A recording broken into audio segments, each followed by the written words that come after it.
maqsad qo'yish. Biz qoidani umuman aytadigan bo'lsak,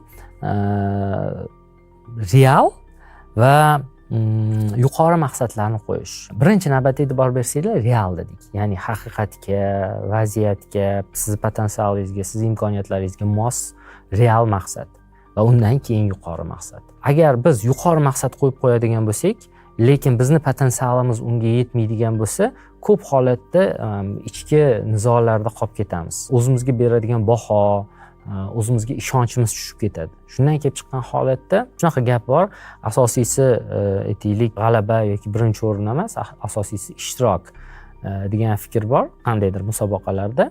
Men shu narsani sal o'zgartirib, talqin qilib tushunib olish kerak. O'sha asosiysi ishtirok emas, asosiysi sizni natijangizni qandaydir ma'noda yangilash, qandaydir ma'noda yaxshilash. Ko'p holatda biz o'zimizning imkoniyatlarimizga qaramasdan, aytaylik tajribamizga qaramasdan, hech nimaga qaramasdan yuqori maqsad qo'yamiz. Birinchi o'rin, oltin medal deymiz. Lekin ko'p holatlarda sizni tajribangiz, potensialingiz, haqiqatdan imkoniyatlaringiz o'sha birinchi o'ringa mos bo'lmaydi.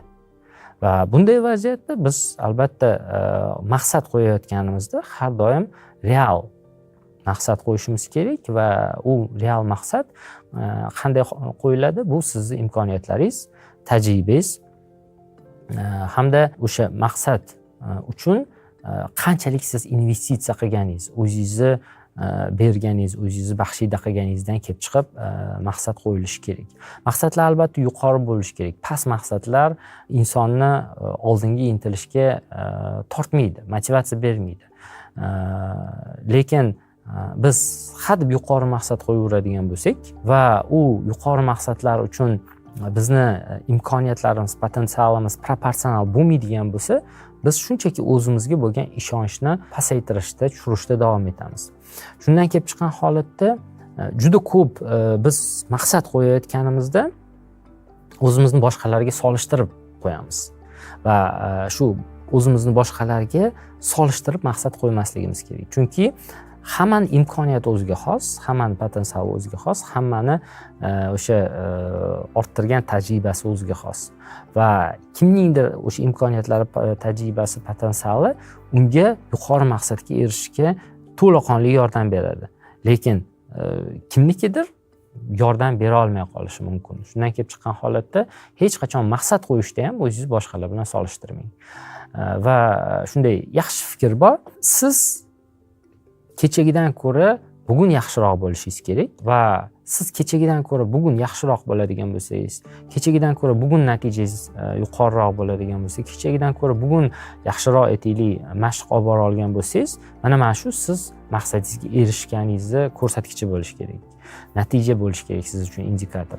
Endi kelgusi davr uchun qo'yiladigan maqsad aynan sizdan ko'ra siz kuchliroq bo'lishi, sizdan ko'ra siz aqlliroq bo'lishi, sizdan ko'ra siz tezkorroq bo'lishi, bu siz uchun maqsad bo'lishi kerak. Ya'ni siz maqsad qo'yishda o'zingiz bilan solishtirib maqsad qo'ying.